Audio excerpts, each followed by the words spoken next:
last time I gave a BBC, I started a little series of BBCs going through the 5 elements of earth, air, fire, water, and space. And as you know, I love analogies. So the element that I want to talk about today is the earth element, which represents solidity and hardness.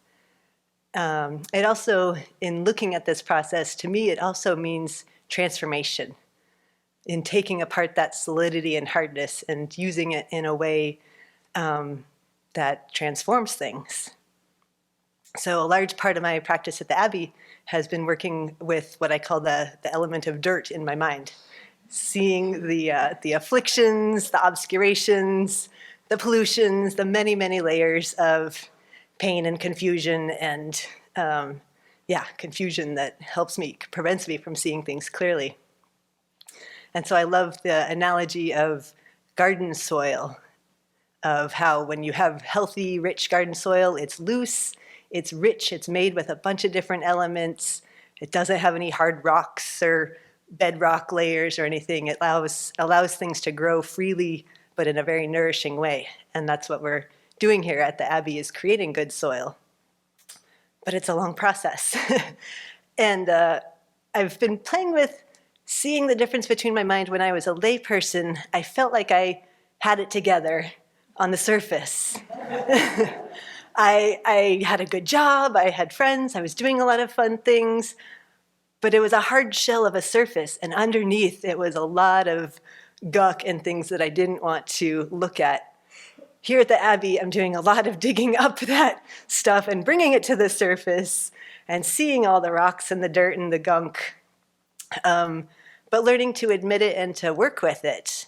And so even though I feel a lot more raw and vulnerable, I'm able to just see it and have that trust that I'm working with it, to own that I'm in the muck, but that I'm working with it, that I can tease apart, seeing when I'm seeing a lot more how often I'm stubborn, obstinate, jealous, rebellious, seeing those qualities come to the surface a lot more, but also being clear on knowing that I am not those qualities. I'm not that dirt.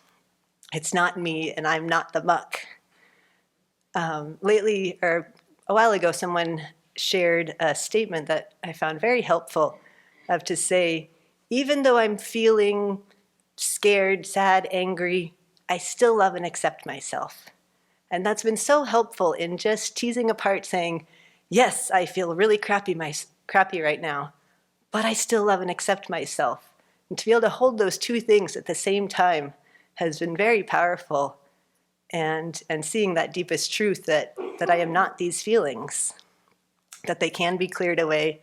And I'm developing a much deeper trust. I call it kind of the trust in transformation, the trust in impermanence, that things are not fixed and solid, and developing that deeper trust in cause and effect, being content to create the causes, and knowing that working through the dirt and the muck is what brings the growth and the transformation. Because as we see in life, everything needs the dirt, it needs the muck to grow. Flowers, trees, food, everything that we live on came from the earth, came from that process of breaking things down and teasing them apart. So to not see that process of the muck as a bad thing. Soil is rich and diverse, and it's made of a lot of different things. It's not just one solid thing. It's made of minerals, organic materials, leaves, liquid, gases, and it's always changing and transforming also. And so to keep working on breaking down that process is actually a really incredibly valuable process, to see that it can change. Another part is not just getting fixated on the muck, the dirt, but really just seeing it, examining it, and working to accept it with compassion, and identifying the feelings, and then digging into not just identifying the feelings, but working under to see what causes those feelings. What are the many, many layers, the many, many factors and causes that are contributing to that. It feels really solid at that time, what the feelings are, but it's really not. One phrase that I've been finding really helpful is from Chandrakirti, Praise of Great Compassion.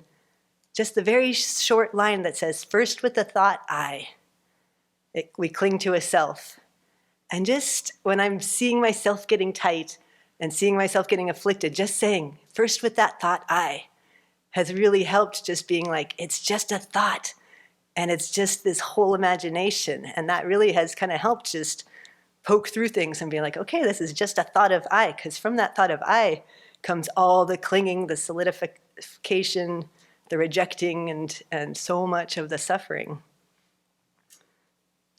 So things, learning to, again, see that those rocks are not solid. And even rocks themselves are made of many different parts. There's 3 types of rocks.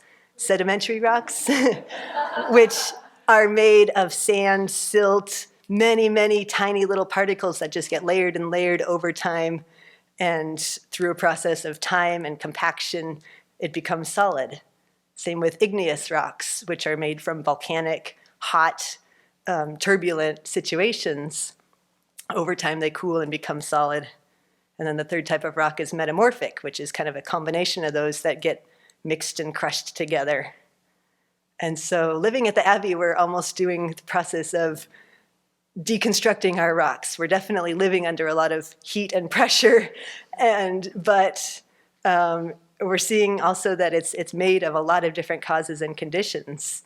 And just like mountains and things are made over a long period of time, it's a process, a slow process of deconstruction, teasing apart that sense of solidity. Just like how diamonds are made, they start out as just carbon or coal, but under intense pressure and heat, they become beautiful gems. And so that's what we're working on also. And just like how Mount Everest is the largest mountain in the world, it started out a long, long time ago as just a flat surface, but through pressure and friction of the plates, it grew and grew and grew into something massive. So through this pressure and tension and heat that we're in here at the Abbey doing our spiritual practice, we're building something much bigger than Mount Everest. We're building the path to Buddhahood, to be completely free from suffering and to completely understand things, which is a much more impressive feat. And hopefully it doesn't take as long as creating Mount Everest, but who cares? It might take longer, yes. We are working on a geologic time scale. And I have to remember that it's not on my time scale, because that's when it gets tight again. When I think, okay, I've been practicing and doing this thing, it should be over in a second, but that doesn't work. I've also noticed when, like, sometimes there's shifts in my mind where I can be in a funk for a really long time, and then something mysterious shifts. I don't know what it is. It's not something that I actively did, but something in my mind clears, and I'm back to clear sky mind and happy. And then other times I can be doing fine, and then some cloud comes in, and some mysterious reason happens, and I'm back in a funk.